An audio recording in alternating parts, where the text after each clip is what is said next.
thinking of recording this myself as well. All right, brother. If you want to give like a quick intro and kick it off. Yeah, in a second. So I'm not sure how much Brandon introduced me.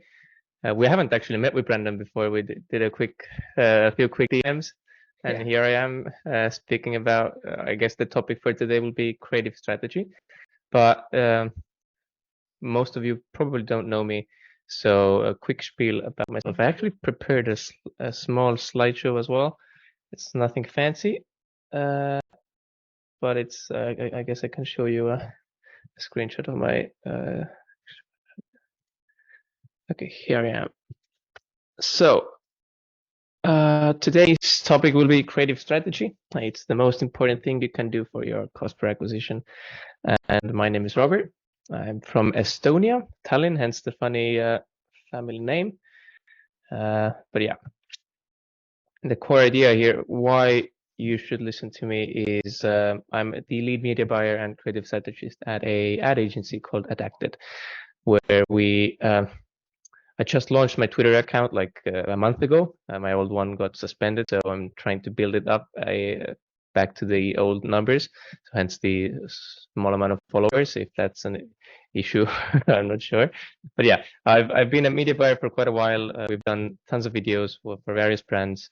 Personally, I've managed to spend upwards of 5,000 a day in some of the US accounts. It's a small boutique agency. We're doing our best in outsourcing or actually optimizing our operations so we can buy back our own time. So I'm extremely stretched for time at the moment as we're trying to onboard new people, etc. But I guess the big spiel is I'm responsible for most of the creative production that goes on at our agency. We've had more than 500 videos made, and that's the quick story about who I am. Does anyone have any questions so far to throw at me? I guess all of you know what creative strategy means, right? It's if I'm not mistaken, most of you would be people interested in dropshipping and making ads using paid ads, right? Yes, sir. Yes, sir. Yes, sir. Yes, sir. Lovely. So briefly, what is creative strategy? I would assume most of you are familiar with copywriting and you've read some of the books that Brandon has recommended. Most importantly, this one, the Breakthrough Advertising. It's, I guess, the Bible of copywriting, but there's just a few people wanting to get in, I'll admit them. But yeah, back to the business. Creative strategy is, I guess, just a fancy word of saying copywriting nowadays, because it includes more than just the text. It's also the creative solution. How do you actually present that message visually? What kind of elements do you use on your videos, on your images? It's I would still say it's mostly still just copywriting, but it's creative strategy, I guess, is the big word on how to optimize your ads, how to learn from your past ads, what's the actual strategy behind the overarching strategy of an ad account. Where do we move from one test? What do we take from that test? How do we leverage that information to make the next test much more profitable? So in essence, as you probably heard from copywriting, is we want to speak to our customer in an attractive way, not losing their interest, but in a way that resonates with them. So the best way to do that is using their own language. Where do we get their own language? We get that in reviews and comments. That's the number one place you should be doing your research. I should stop slide for a second. We can review some of the ads in a second, but yeah. So Brandon, you made me the host, right? Yes, sir. There's tons of people in the queue to get in. I just let them in. Okay. So I guess we can go over briefly what's my process of research. Why? I have a question for you, sir. Like, Yeah. why is like research so important? Like, how does it make you like? How does it affect like the creative strategy? But first of all, it depends on what product you're selling. What's the price of the product? Who's the customer of the product? There's various awareness stages, various market sophistication stages. If we're just selling a toy on TikTok from a Chinese supplier, there's not a lot that you need to be researching because it's an impulse buy. People see it as an attractive thing to spend time, and it's an easy purchase. But if you're selling insurance, if you're selling a car, if you're selling anything more than $50, there's going to be a hard time getting your customers to depart with their hard-earned money, as John Sugarman says. So creative strategy and the research behind it is extremely important to understand not what your product is about, but what it does to your customer. From that perspective, what benefits do they get from it? What position are they in when they're looking for your product? You need to get as much information as possible, and the best way to get this is straight from the customer's own mouths. You can get this information via post-purchase surveys and customers' testimonials, but more so you will find the meat of the kind of topics in Reddit forums, Amazon reviews, places where people are excited to share their opinions in a way that is not repercussive. So they have the freedom of speech in the best way possible. In that way, you truly hear what people feel or think about the product. I'll give you some examples of this in a second, but let's say we're making an ad for a clothing company that is selling dresses for women. This is a foreplay to one of my next examples, but the customer is a woman who is mostly interested in science themed. Let's say that the brand is selling science themed dresses for women. So the customers are teachers, librarians, scientists, academia, people who work in academia, or just science fans, geeks, nerds, etc. People are, truly need to understand what position are those women in who are looking for these dresses. If you're thinking about teachers or librarians, they're most often not 20-year-old attractive young blonde females. They are most often slightly overweight. They look like a mother. They look like a teacher. You have this stereotypical image of a teacher, and they have their own way of speaking. They have the topics they speak about, to the students, to fellow parents, teachers, etc. You really need to get into the mind space of what are those teachers looking for. So, yeah, does someone have a question? Yeah, so based on the avatar you just described, so how would you obtain that information? For example, the librarian. So because this is a client we're directly working with, it's called Svaha USA.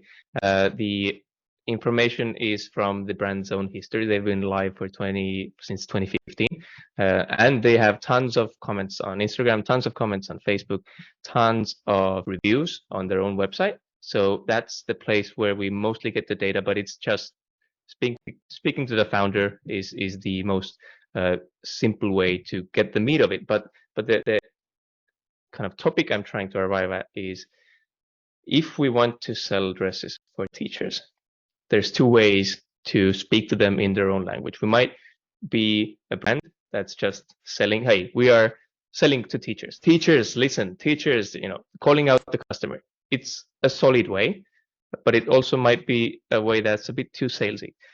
Another way of getting the attention of teachers is talking about the problems that they have in their lives without calling them out directly. Only teachers who experience those problems and pain points will resonate with that message. So I'll give you a quick example. There's also some questions in the chat. I'm just trying to.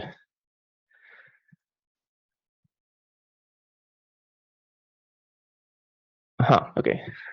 So I'll share my screen for a second. These are two ads for the aforementioned brand. I kind of spoiled which one is the good one, which is the bad one, but I'll show you the bad one first. It's not a bad ad. I mean, it just didn't perform. I'll make sure you hear the audio as well in a second. So here it is. Things I wish I knew sooner. Teachers, here are 3 reasons why I love Savaha dresses.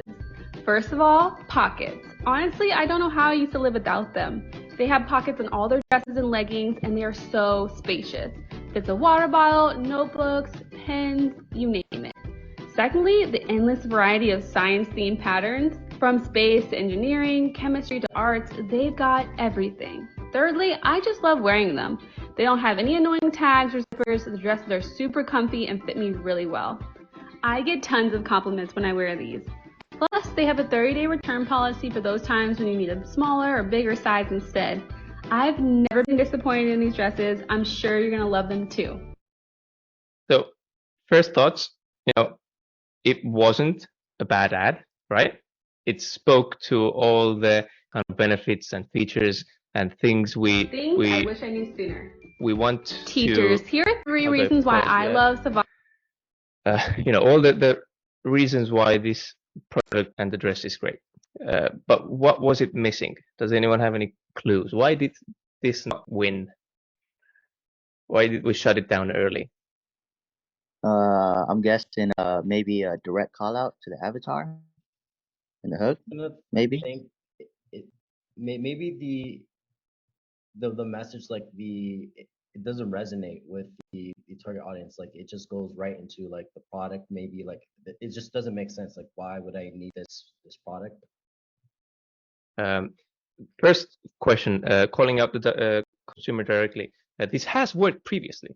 This wasn't a blind test. We've had, I think we spent over 5,000 on one ad that was attention teachers. This is all the reasons you need this. But and the second question you were, what was the second?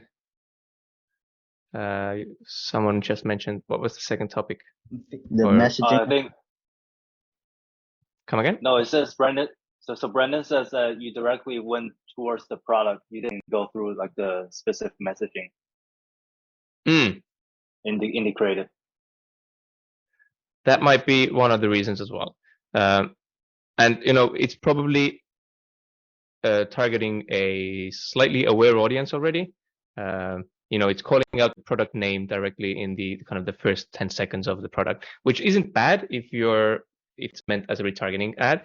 But as a cold audience, top of funnel ad, we usually want to refrain from using brand name because it screams this is an ad. But I think the biggest reason why this particular ad did flop was Simone is a bit young and fairly attractive and a irregular persona as a teacher. I'll show you another ad which worked really well. And you'll see the reason why. We don't even have to watch the whole video, but since the beginning of the video, the people represented on the image, on the actual video, are who? They are teachers. They are our target persona. They are filming in the classroom. Simone is also represented on the video, but just showing off some various dresses. The kind of hook, the beginning of the video, is solely around showing our customer in their environment. That's the reason why creative strategy is as important as it is. We need to understand who our customer is. How do we call them out? Because you've probably heard this, I didn't actually share the screen. You didn't see the second example. My bad. Here it is. So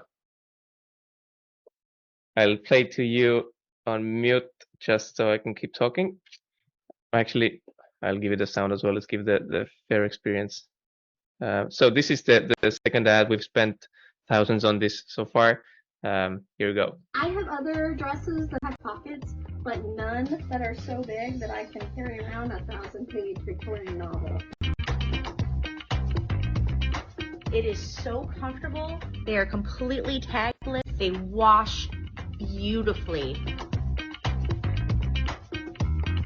I have never had a problem with shrinking or fading or anything like that. They are perfect. The washing machine, it's extremely comfortable, and they make them for literally everybody. Every body shape, every height, every weight, everything. I love that I look professional. I love they look good on a plus size woman, and they express my interest in the things that I love. It's just the best product ever. You've got to try them. I have other dresses that have pockets, but no. So I guess that was fairly obvious why one was better than the other. I mean, it wasn't a fair test. That they weren't tested against each other. They were separate tests within their own ad sets. But the overarching idea is we're representing our target customer on the video, not only via their kind of language spoken, but actually visually representing our teachers, our target persona on the video. This particular video is a mashup of all of our various UGC and actual customers speaking their truth about the product itself. So to truly make use of creative strategy, we want to understand who the customer is. But I assume none of you here are selling clothes to older women. So let's get to some topics that might be a bit more actionable to you guys. First of all, is anyone running any ads at the moment? Is there a particular niche or kind of a product area that you might be more interested in, so I can kind of cater the presentation towards that? I'm in the health niche. Health and beauty. Health and beauty. And I see someone is actually building a clothes brand.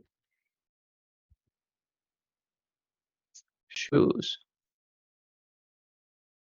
With clothes, it's fairly difficult because I think Tim Nico, an older, if you've been around the kind of e-commerce D2C space, you've probably recognized the name. But he used to say, I remember this particular blog post about there's two types of brands.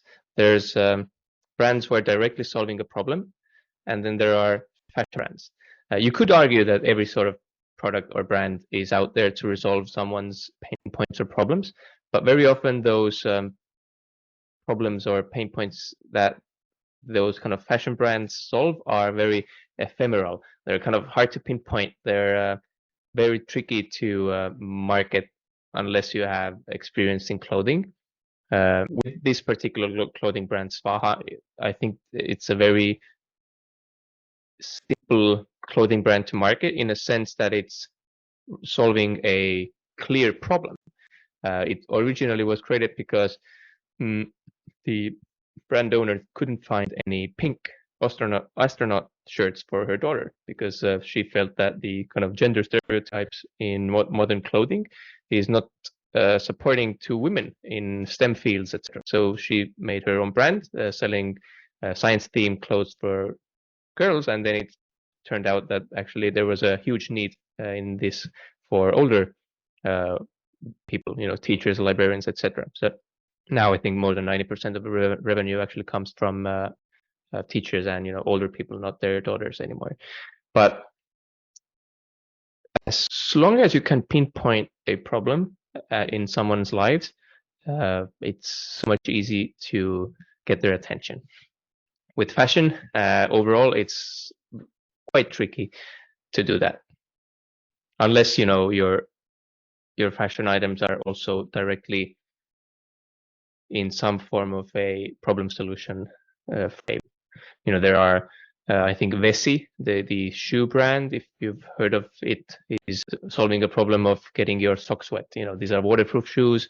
There you can just throw them in the washer. Nothing will break them, and you will never get wet. Unbreakable, waterproof shoes. There's the shoe brand called Kizik, which is all about you not having to use hands on your shoes. So these are all directly solving a problem, which is kind of interesting. But if you think about most clothing brands, even like sport brands, Nike or what are the clothing brands out there? H&M, Zara. What problem are they actually solving? It's tricky to pinpoint that. I have a question about like the fashion. Yeah. So based on what you said, what would be the best way to sell a fashion that is we're just capturing on the like the hot trend of the overall market, like a high impulse buy, for example, instead of like a problem solving.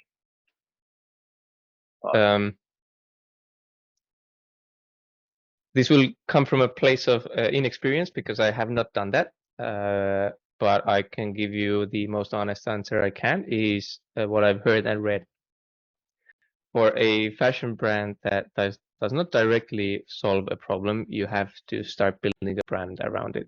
I think there was this really famous TikTok clothing brand of this, I can't remember the name. You probably heard about this one guy who only sold like limited merch with organic TikTok, and it was the whole kind of marketing spiel was it's going to run out soon, etc. It's very exclusive. We only have 50 pieces of these and only 1,000 of these.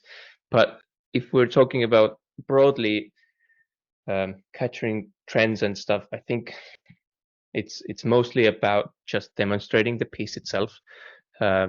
There's not a huge need to call out there's no problem to be solved. So I think most fashion brands, I think they're putting more than 50% of their budget on simple product images.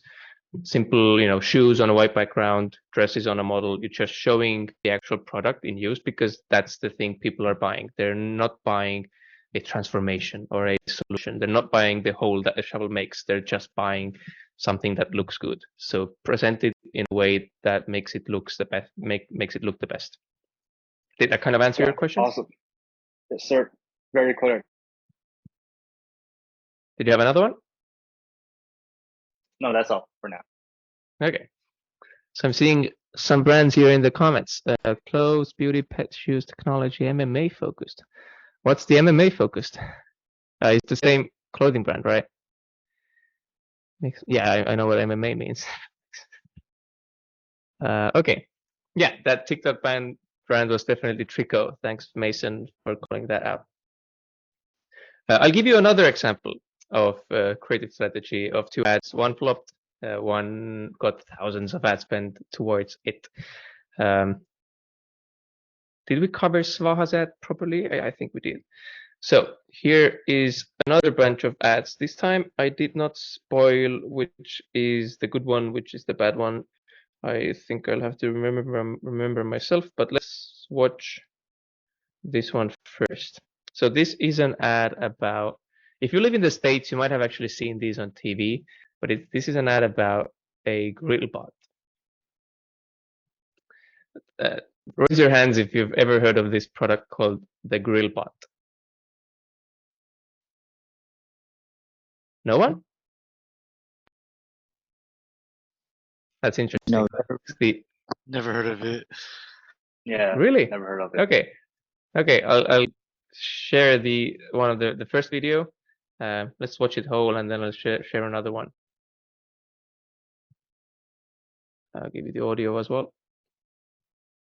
So the ad copies. Grillbot this Mother's Day. It was launched in April. This is the video.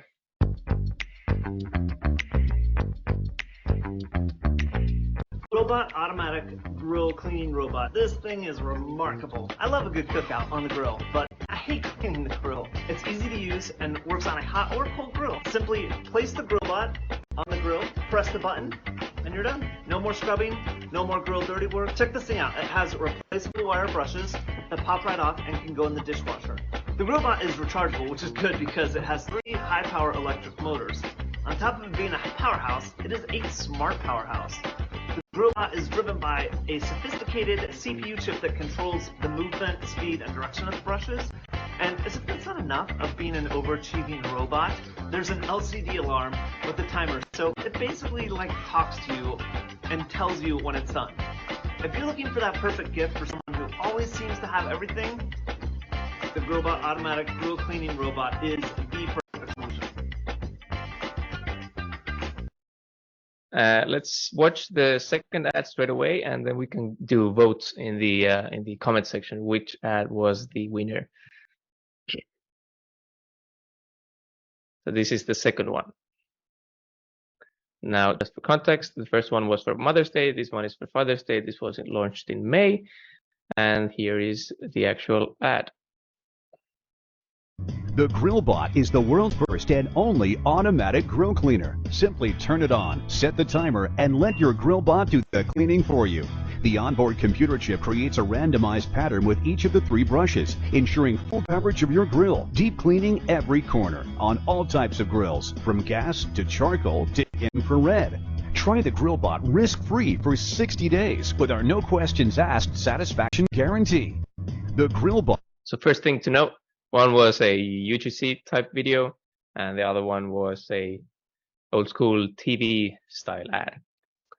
What are your votes? Go crazy in the comments. So the TV one is number 2, and the kind of UGC one is number 1. Everyone is voting 2. What is the reason? Can I go first? Yeah, sure. Right. I'm thinking as like a customer, the first one doesn't show like what it is. He's just talking about it, and then he kind of shows like really boring features. Whereas like the second one literally goes right into showing what it does. So then I'm like, okay, like I'm probably like I may need this as the customer. Great point. Anyone voting for number 1? It was more pleasing to watch because of how like professional it was. Great point. So You got the strong guarantee too. Yeah, you guys are all correct. The second one was the clear winner, and we were extremely frustrated about this because the first kind of style videos we made, I think 30 or 40 different videos around with various UGC creators, various mashups, but the only video that really brought in sales for this particular client was the same video he used 5 years ago, a very shortcut video of a 2-minute TV ad showing the beginning, the middle, and the ending guarantee. Why does this work? Well, first of all, the first ad was just weird. It was, as you all mentioned, there was lack of B-roll. It was targeted for Mother's Day, while there's a old guy on the video. It just did not make sense. I'll blame the client for this. He wanted us to make ads for Mother's Day, although this is clearly a product that fathers will use. So first of all, the copy on the second ad was towards our target customer. The Father's Day is almost the biggest time in the year for this particular brand.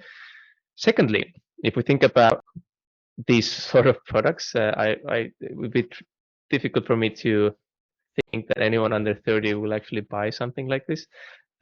Maybe they will, but most importantly, the people who buy GrillBot, it came out, with discussion from the brand owner, etc. The people who buy GrillBot, even though this is for Father's Day, etc., we're representing men on the videos, the people who buy are actually women. As you might probably guess, if it's for a Father's Day gift ad, then the buyers are mostly going to be wives or daughters, etc.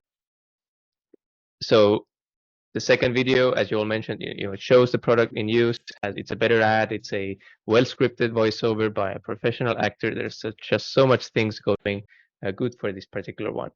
And the demographic that we showed this ad to, we showed it broadly 18 plus, but the demographic that mostly bought were in the kind of older demographic.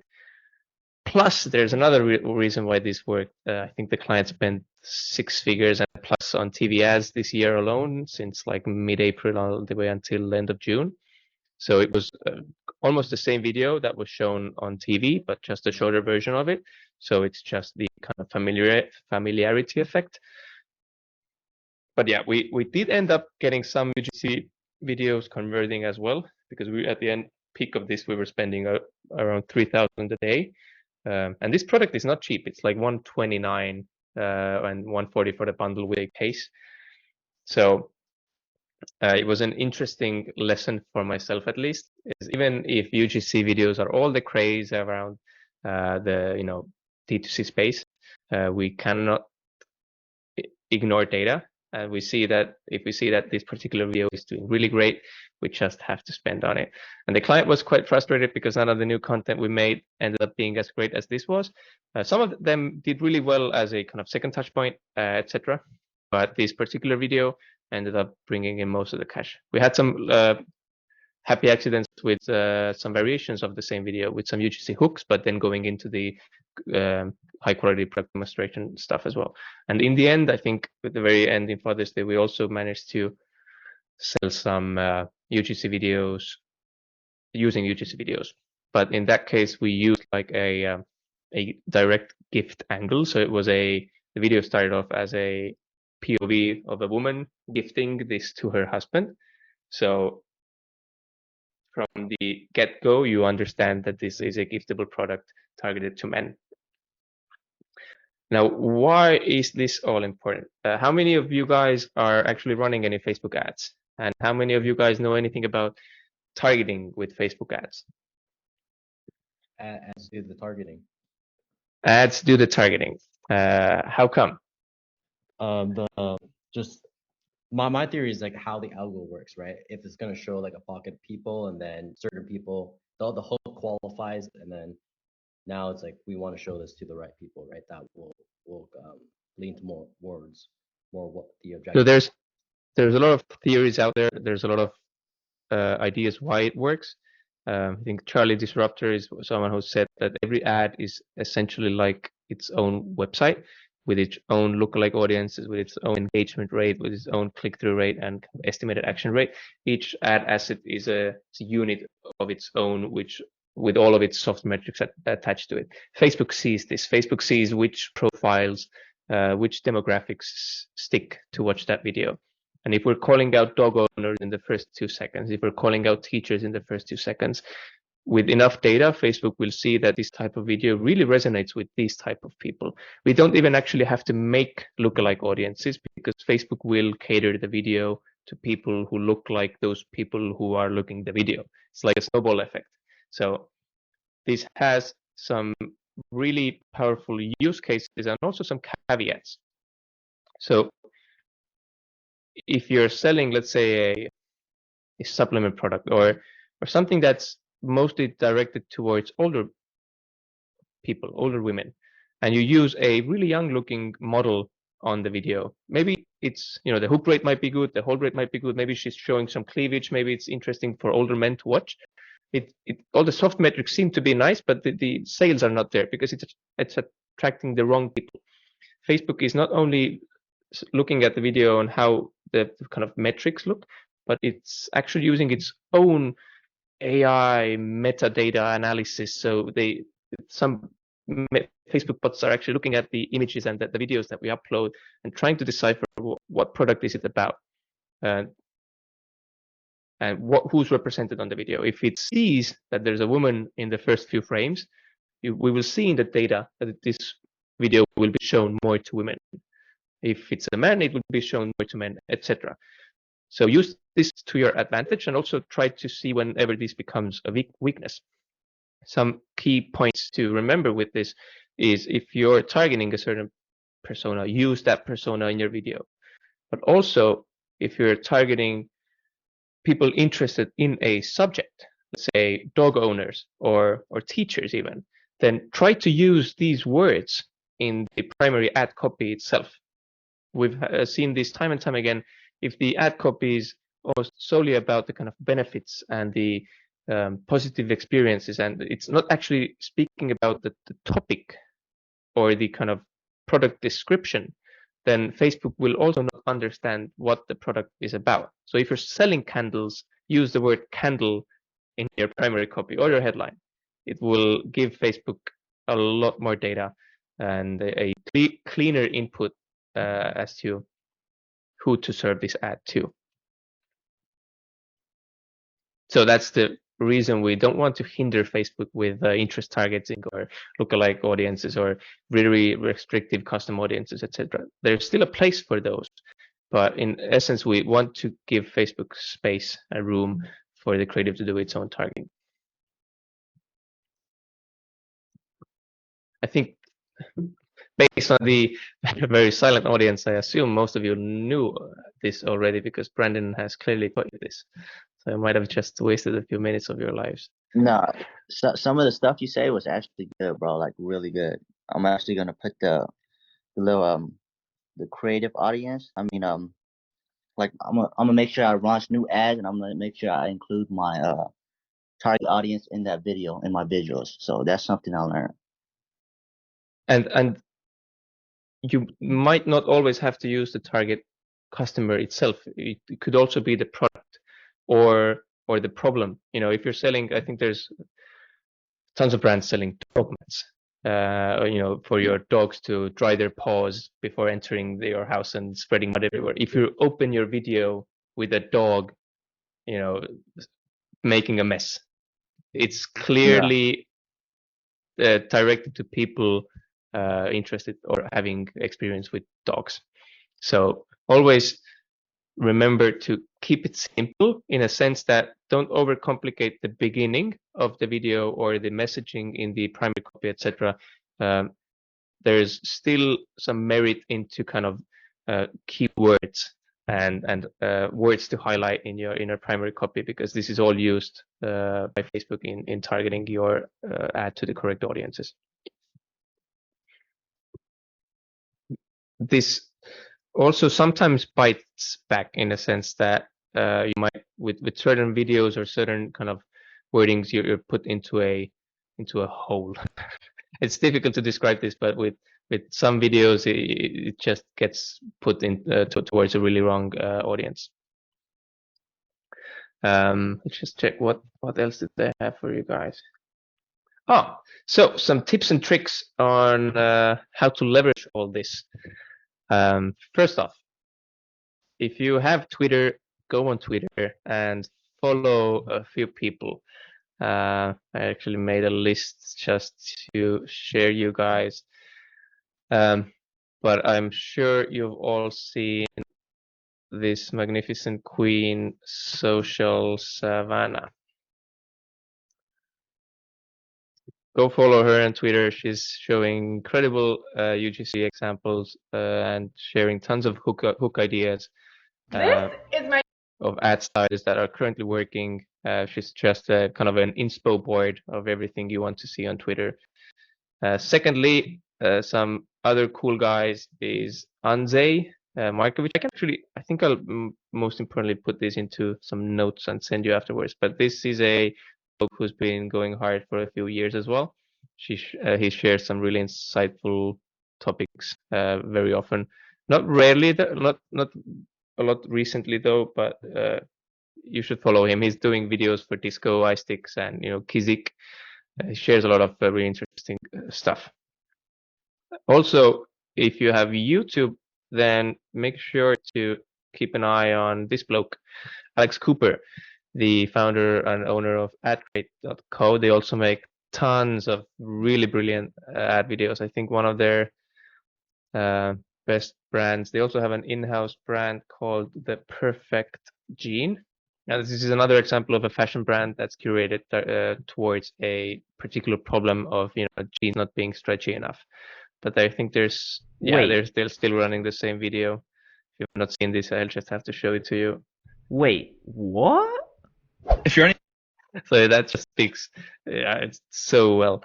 The jean stretch. You're like, what the hell is going on? I mean, they make brilliant videos, and he just recently invested in studios and stuff. So he's shooting a lot of YouTube content that's being uploaded, hopefully in the next few weeks. So he shares a lot of really brilliant stuff. Go follow him. He's one of the most underrated persons on Twitter at the moment. And also the other queen herself, Dara Denny, who was working at thesis testing for a long while and now recently just quit, and now she's doing content as her full-time job. She was also recording a course, and she has a really brilliant YouTube channel. I'm sure you've heard of her before. She's not sharing the most stuff on Twitter. She's mostly focused on long-form videos on YouTube. So go check her out. She's been, I think, one of my biggest teachers throughout the last 2 years. But secondly, okay, let's stop for a second. Is there anyone else I might have missed that should need a highlight? Marin? Yeah, Marin Ishvanits, but he's mostly about kind of the media buying aspect. I mean, he's the media buying guru. He also shares some cool ideas why ads work, etc. But yeah, Marin István is a really good, cool bloke as well. He's done like media buying for Udi and Vessi and some other cool brands as well. I'll put her. Robert paid ads too. Yeah, that might be a good idea. I have some cool content coming up. I also pasted the Marin István's link to the chat. So whenever and another interesting person is Nicole Crowell. Probably have not heard of her. She's still growing on Twitter, but she's solely focused on creative strategy. She does not do videos. She does not handle UGC creators. She does not do copywriting. She's 100% being the brains behind various creative strategies. So she actually does consulting for various brands, and she shares some really useful tips on how to use GPT and all various tools and softwares for creative strategy. I think she just recently also launched her new course. Might be worth investing in. I haven't yet, but I've been eyeing it for a while. She also recently shared some really brilliant GPT prompts to use. I'll share those with you guys in a second as well. So go follow these magnificent people, and if you're interested in what I have to say, you might as well keep an eye on my tweets as well. I try to be valuable.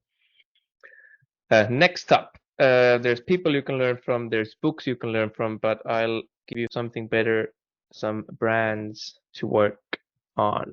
So this is my kind of personal inspo board of brands that I have followed for a long while.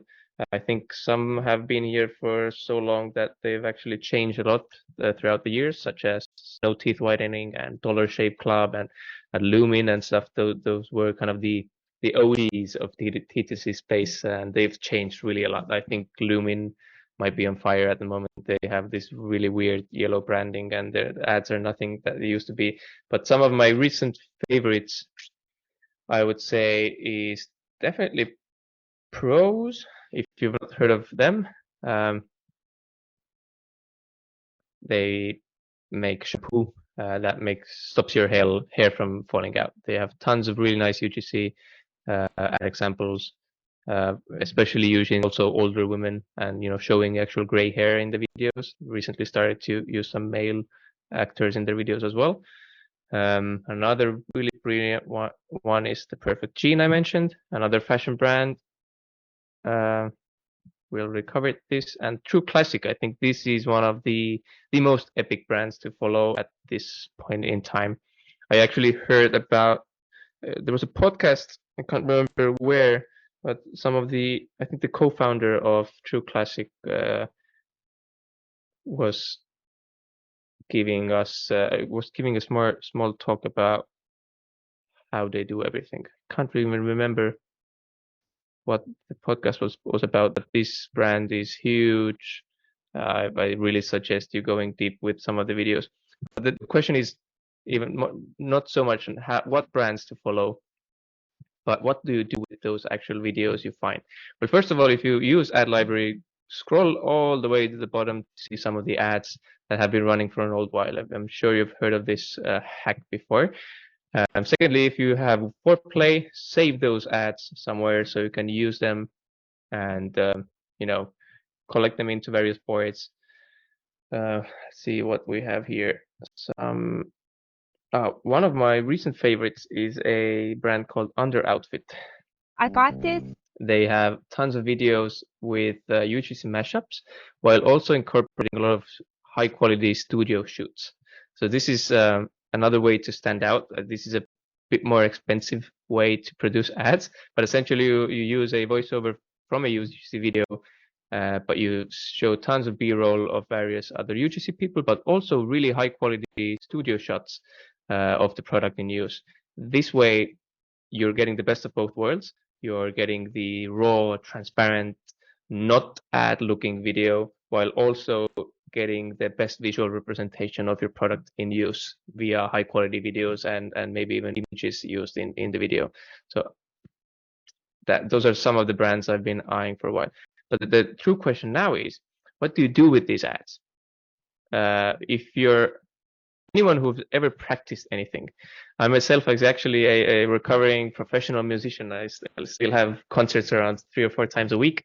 But what we musicians do is, if you're a jazz musician, even if you're a rock musician, you hear a really nice solo and really nice guitar solo or a bass solo or a trumpet solo, you transcribe it and you play it with the recording and you study the solo until you have it in your bones. This is just another way to get those reps in. So if you're new to making ads, or if you just want more practice, go pick an ad that you know in your heart, you feel that it's been running for a really long time. You can also use some ad spying tools to really gauge, the social proof on those. I've personally never used them, but I've heard from Nicole that they're extremely powerful. But for example, this one ad from Stasher Bag, this is shut down by now, but this was running, I think, almost a year. It's a mashup video of various UGC people showing the product in use. And I think a few years ago, actually a year ago, I just wanted to better understand on how to make UGC mashup videos. So I literally transcribed the whole video with each of the voiceover segment. I labeled it with a kind of analysis. What is this segment about? I've done this more and more recently with various longer form ads. One brand to mention specifically, if you're looking for into a kind of direct response scripts and how to build the storyline, is Blyuss. They've also gone away from the cheap looking UGC ads and they're almost 100% focused on these high production square format videos. Okay, I think this is actually a weird UGC video, but most of their videos are these kind of really sexy looking showcases of the product with a professional studio voiceover, and the scripts in these videos are just world class. I mean, if you transcribe these, you break them down into modules. Let's say you have the script in front of you, you just sentence by sentence put some form of a name or some form of description to that module, and then you take that description and you build your own script based off of that. You will learn a ton and you will get some great scripts out of it. And if you really don't want to think or bother or do any of this stuff, you can just transcribe that script, have GPT break it down into a framework, and then build a script with GPT with that framework. But for initial reps, I would really suggest you going through manually with some of these videos. It's a really good way to get those reps in, especially with some the best brands out there. I think Blyuss is a really good example. Actually, I think I can show you one example we actually did. I've transcribed from Blyuss and how it turned out to be a video of our own.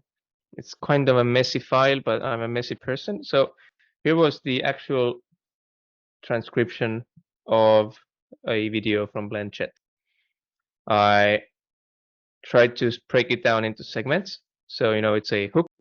It goes over this description. It's overcoming the main objection that it, crushes everything you throw it in its way, because I feel like the product itself is a very small blender. So instinctively, if you watch any of those videos, you will question yourself, but how does it handle ice? How does it handle really tough foods? So they handle the very first thing in the kind of script.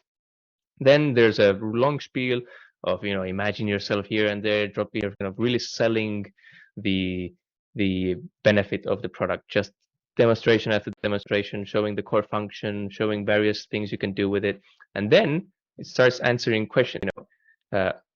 Once you're this far into the script, you probably start thinking, oh, what do I do after blending the smoothie? Well, how do you clean it? Here's how. They expect the objections to come in the head of the viewer, and they just put them into the brief.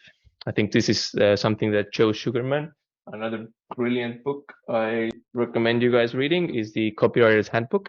He has his own framework of how to get people through a story. What's the kind of funnel that, or the type of type of messaging and the framework of how do you want to present your copy. So just another example from this Blanchett, it's anticipating those objections and handling them in the script without having to wait for those questions to come up in the comments. But how do you charge it? It's easily chargeable with this and this and this. And then it goes through extra features, the pulse mode, you have measurement markings, just further details and features of the product. There's this saying that every purchase is emotional, but we rationalize that with logic. So we want it because of its shine and kind of benefits, but if we want to explain why we spent a few hundred to our girlfriends, we will give all of those really detailed explanations. It has these markings, it's rechargeable, with all these logic-inducing things are the explanation and the reason why we can afford to spend our hard-earned money to actually purchase this product. Another extra feature, it's convenient, and then goes into social proof and some added bonuses with the call to action and guarantee. This is a very proven framework, and I think even Nick Shackelford went through in one of his very famous videos as I'm an ex-Apple marketer, and he went through the kind of video modules and blocks. So very often you start the video with a hook, then you go into the demonstration, then you handle the objections, then you go demonstrations once again, then you have social proof and guarantee. And then if you want to test stuff out, you can flip things around here and there, but it's really important to understand that every video has a structure to it. There's various structures you can use in various UGC mashups. For example, you don't have to follow a structure. You could just spit out highlight reel after highlight reel of why the product is so great, and the overall video format will sell itself because it will be different people speaking about the benefits of the product. But to take UGC mashups another step, you can also have them follow a problem solution curve or a proven video format. I think I went for a really long ramble, but this is kind of cool in my opinion. So do transcribe great videos, either UGC videos or professional videos, and try to use that framework to make your own video script. Anyone have any questions on how to do this?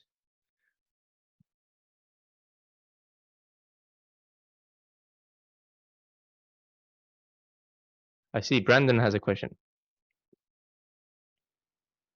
Yeah, tackling the main objection. This is something I also tweeted out recently, is people are always skeptical of whatever you buy online. You can almost 100% guarantee there will be some objections in the comments. But why does this? But why? Why? There's people are not going to trust you on the internet. Your goal as a marketer is to build that trust and show and demonstrate that your product works. If you know that there is a very simple thing people are objecting to or are dubious about, then handle it in your video. If you have someone is selling these MMA branded shirts, maybe people are dubious of how do they actually handle if I were to spar with my brother wearing one of those, then you can handle that objection preemptively in the actual video script itself. Now let's go on to, we only have a few minutes left. Let's go into some GPT prompts. We have a question. How do you make creative? How do you come up with creative copy, reverse engineering? Do you mean the ad copy on top of the video, or the actual kind of script in the video? Oh, the script in the video. Okay, so the first question is something we just talked about, is reverse engineering some existing videos. Another way is following all those people in Twitter and taking a look at all the various frameworks and inputs they share. Third option could be asking GPT of the best performing ad frameworks and outlines of a video script. But very often you want to use a framework where you start with an attention grabbing something. It could be a visually oddly satisfying type of content. It could be a problem out there. It could be, grab their attention somehow, introduce the problem, aggregate that problem, introduce your solution as the product, demonstrate how it works, handle some of the objections, give some proof that it works via social proof or other ways, maybe authority proof from a doctor, and then give them the reason to buy. Is there a guarantee? Is there an offer? Why should they buy it right now? And that is the most common problem solution framework, but there's tons other out there. If you use Foreplay, I think they used to have a really nice cheat sheet of various video formats to use. I personally also some time ago found a Notion board from this one other brilliant guy I forgot to mention called Anvar Iabirov. This guy. He's also a brilliant marketer, and he, I think a year ago, shared a Notion board. I'll actually share this with you guys. I'm not being greedy here. This might be very beneficial for a lot of people here. How do I share this into the Zoom chat while I'm sharing screen? I can't. Do you have access to that link? Can you copy it into your own Notion boards? I hope you do. No, it's invite only. I'll do. How do I share this? Publish to the web. Link expires never. Aha. Now here's the new link. I hope this one. Oh, it's the same link, but now it should open. Did you guys access the link? Lovely. So in here, he actually also goes over some of the frameworks to use, the structures of the actual script. I'll zoom it out a bit. So, there's 3 reasons why ads. There's the problem, agitate, discovery, solution, product pitch, problems are gone, etc. There's also, old way, new way. I think one of the ideas I saw Alex Cooper mentioning is starting with a failed solution. So let's say if you're selling a supplement, or if you're selling a product that solves a solution, start the video with some problem or some solution that people have used previously and have always failed. So then you can use that as an interesting hook. Let's say if you're targeting people trying to quit smoking and they've tried using snooze as a kind of way to get out of drugs or out of smoking, then you might open your video with that statement. You tried doing this but it never worked. Here's a better way. Old way versus new way. I hope that link will give you some answers. I think we should go into questions. I've been talking for a bit too long. I'll save some of my best GPT hacks for next time then. Then we have a reason to do next time. Right, Brandon? Yes, sir. This was supposed to be a recurring thing, so I might have shared everything, but I'll come up with some new ideas to share. So let's go to questions. We talked about transcribing good ads. We talked about creative strategy, why it's important. We didn't talk about anything actionable on how to get these reviews, but this is something I do. I'll give a brief spiel on it, and then I'll go at length in this in the next call. But whatever product you're selling, if you don't have tons of reviews, you will have competitors that have tons of reviews. Copy their reviews either from their website, or maybe if they have an Amazon page, copy those reviews into a character counting tool, just to show that it's less than around 15,000 characters. In that case, you can input it directly into GPT, or you can have a VA clean it up with all the kind of non-important stuff, only leave the name and the actual review. Then you might fit in a bit more reviews.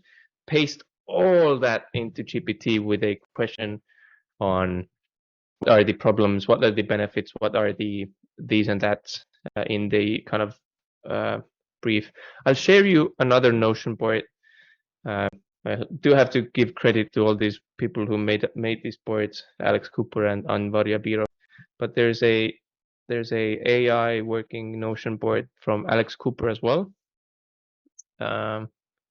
which gives you all the briefs. Then I can go in detail.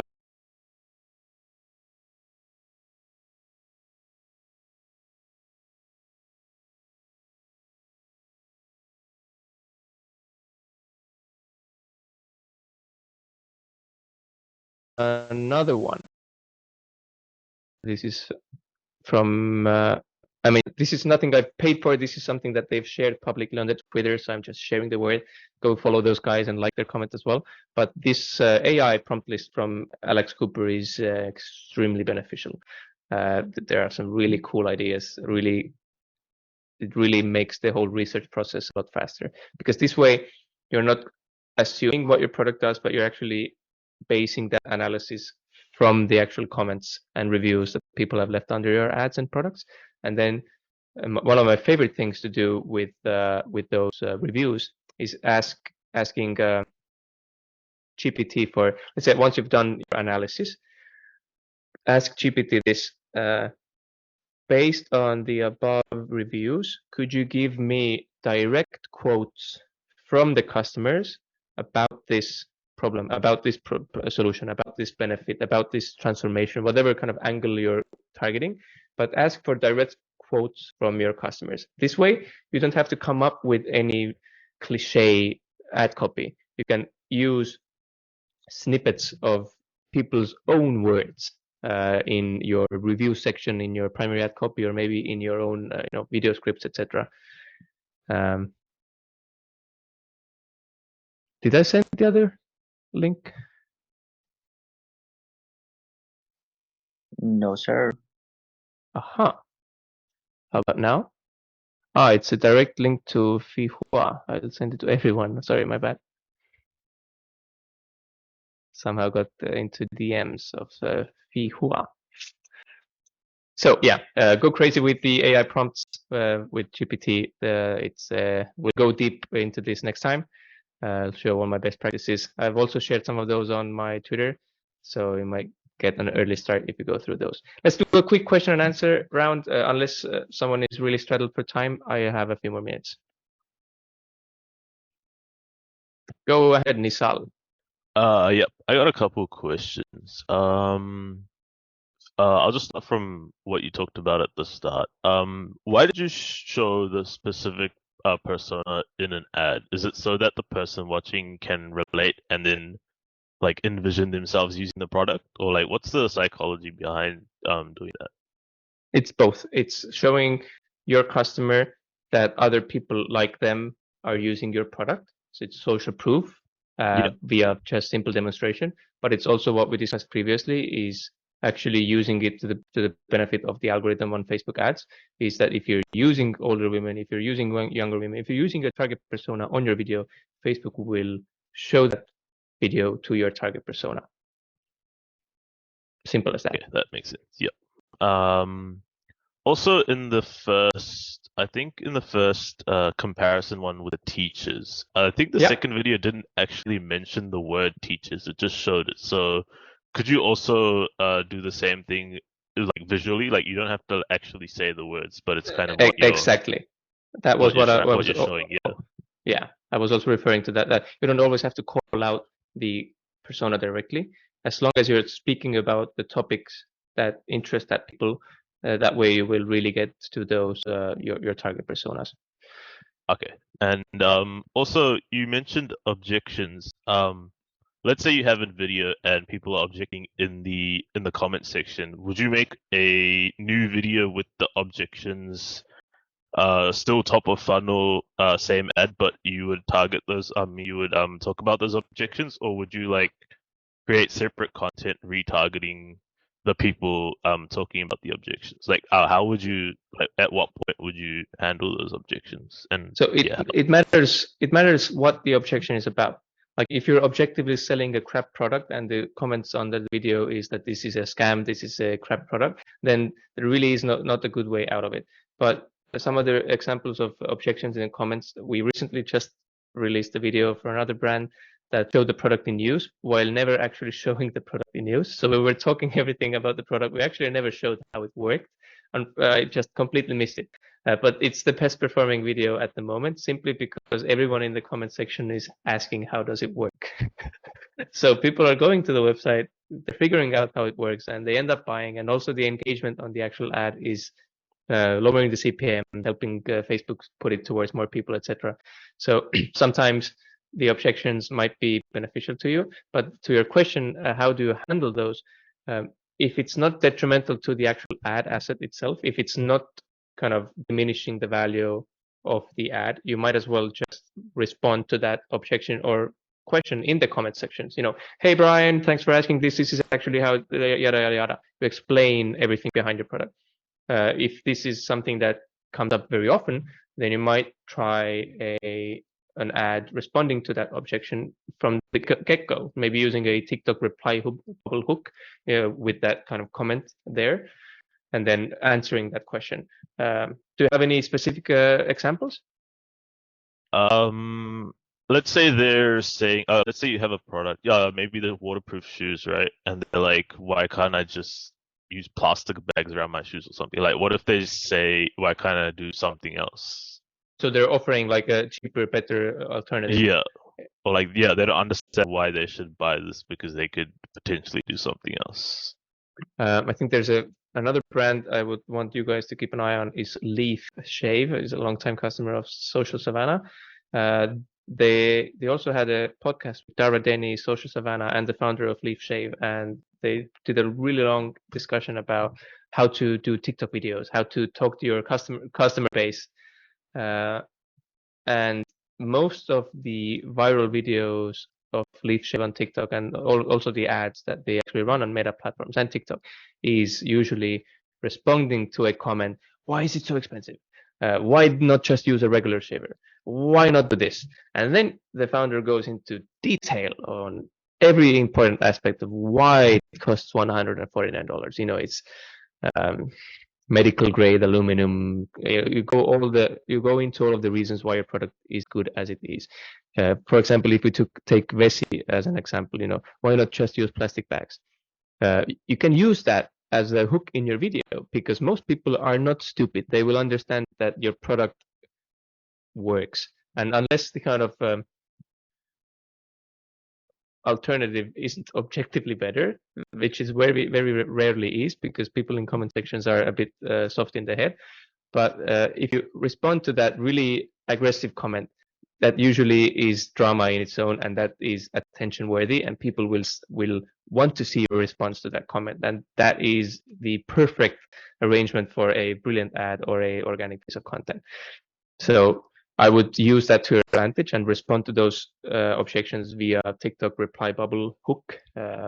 There's a simple website you can use to generate these is called talkcomment.com. I sent the link to the Zoom chat. And then you can kind of generate whatever comment you have that will look like as it was asked on TikTok. Did that kind of answer your question? Yep. So, just to clarify, you would do like a separate piece of content. You wouldn't like recreate the same video you had, just addressing the objection somewhere. You'd create like a fresh piece of content saying. I would possibly test both. I would use that comment as a source for a new video, and if I'm seeing that this one particular video is doing really great, but it's getting tons of negative comments under this, might just as well redo the video in a new test and see whether this improved version works better. There's this one brand on Twitter called Higher Fire Team by Chess Bachman, and they go really into detail in making lots of iterative tests on videos, slimming out all the curves, trimming out all the fat, and just making the ad constantly better with each iteration. Instead of just shotgunning and launching new stuff all over, you just make your already existing ad slightly better with each new variation, and then that way you might get an ad that you can spend tens, hundreds of thousands on. So I would test both, definitely. I am actually about to test the same thing with one of those objection points we had. Oh, okay, interesting. Yep, that's it for me. Actually, what was the last person you shared on Twitter? I didn't quite catch the name. It was Higher Fire Team, Chess Bachman. He's a really humorous bloke as well. I think if you're bored in your spare time, go watch their YouTube channel. They do these autopsy videos where they decipher famous videos, and they all have the various hosts, B2B sales experts, CRO experts. I'll share the autopsy link as well. These are all stuff that has helped me a ton. I'll find the YouTube link in a second. But in the meantime, let's go to the second question.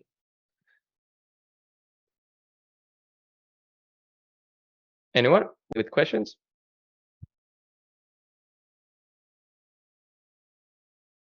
Don't be shy. I know Brandon has a few. Well, good, brother. I would just probably questions for like another call. I'll be really interested in like the research and ideation like process.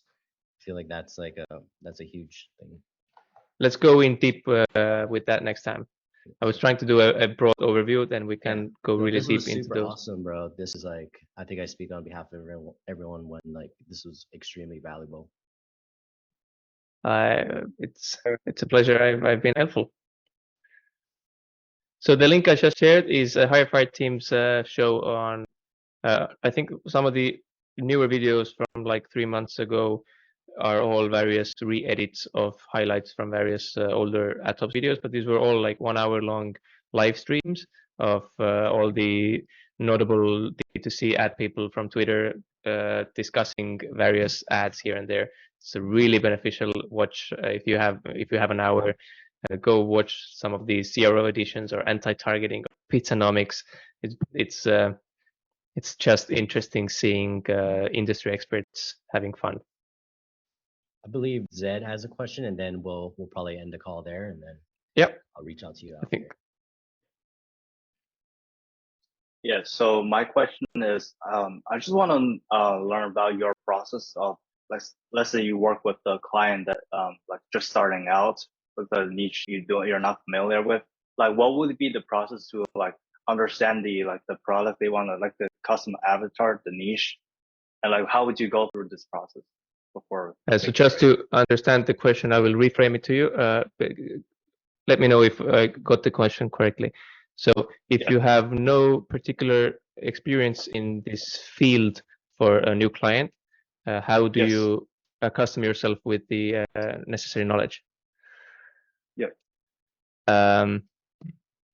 I was just in a position like this today, where we onboarded a new client that we have experience with in a similar niche, but this particular client is net zero in past sales and stuff. It's actually my father's business, and they're launching a new product, a fiber-rich smoothie product, and it's really difficult to gauge any kind of product market fit. So we're doing everything from the ground zero.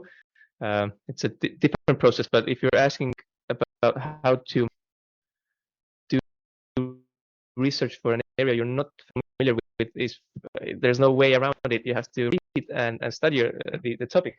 I think Joe Sugarman also mentioned that if you're ever going to sell anything, the best thing you can do for your copy is spend a few weeks reading through all the industry magazines, the kind of niche topic expert opinions, ideas, breakdowns. Go deep into the niche that you're trying to sell. Understand the details of that area. For example, we had a client this spring who were selling nootropic supplements, mushrooms and stuff, lion's mane, cordyceps, all that, those biohacking. I spent a few weeks watching videos, researching, going deep into understanding how does that actually work. Lion's mane has these chemicals that can surpass your blood-brain barrier and hence actually make the neurons in your brain grow faster. And if you go deep into these subjects, you will uncover really interesting stuff. The mushroom that can cross the blood-brain barrier, or David Ogilvy, after discussing with their engineers, heard the statement that at 60 miles an hour, the loudest thing in this car is the mechanical clock. You discover these things if you go deep and if you talk to the experts. But if you want a short way out, ask GPT. Go through the reviews of that particular niche or a competitor or that particular brand. Try to understand what are the pain points of your customer. What is the desired outcome of your customer? What are they actually looking for in your product? If you're selling toothpaste, people are not looking for toothpaste. They're looking for whiter teeth. They're looking for confidence. They're looking for a better life. They might be looking for a mate. They might be looking for sex via that toothpaste. So Yep. True Classic is selling a T-shirt, but in reality, they're selling a way to be attractive. They're selling, they're showing clips in their videos where women are complimenting, "Ooh, I like your T-shirt," or "You look really handsome today." You're always selling something extra. So long spiel, but read. Another really cool tool I just recently found that might be helpful for, let's say, gauging or trying to understand competitors in a particular niche is this AI tool called Agent GPT. So it's kind of, I think it broke ground a few months ago with this Auto GPT, but it's essentially a GPT that if you give a goal, it will prompt itself. So it's really good for market research. You ask for what are the brands in this and this niche. So it will Google itself. It will prompt itself all the required ideas to get you the results. And I think the free version is limited to 5 runs of prompts to itself. Right. So there's no easy way out. You have to read and study the topic. Yeah. All right, brother. I think we should probably cut it there. Yeah. Dude, thank you for the call, man. Extremely, extremely fucking valuable. There's some quick questions in the comments as well. I'll just go over these quickly. If you ask for transcriptions from an ad video, there's tons of tools out there. I recently also asked GPT of this. I actually made an SOP for my VA, but that's the one tool I use is I upload the video to my own personal Slack channel, so I'm messaging myself. And on Slack, you have this feature that if you send an audio message or a video, it will transcribe it itself, and then you just can copy that transcription. It's stupidly simple, but it somehow works for me. But there's some other tools called Descript. You can actually even have it auto captioned via CapCut, and then in settings and files, you can export the SRT file, and there's tons of ways to get the transcripts. Riverside is one option. And I think Google also has its own transcription free tool that is available in the States. So go crazy. Next time, maybe we can do, maybe we can do a lesson on the actual research part, and I'll do a research on a brand, and we can walk through it together. That's a good idea. Yeah, I will not take any more of your time. I got carried away. I really love doing these things. So thank you. And if you feel like you got some value out, then let's see you in a few weeks. Hell yeah, Robert. Thank you so much. Love it. We'll be in contact, Brandon, and see you guys in a few weeks.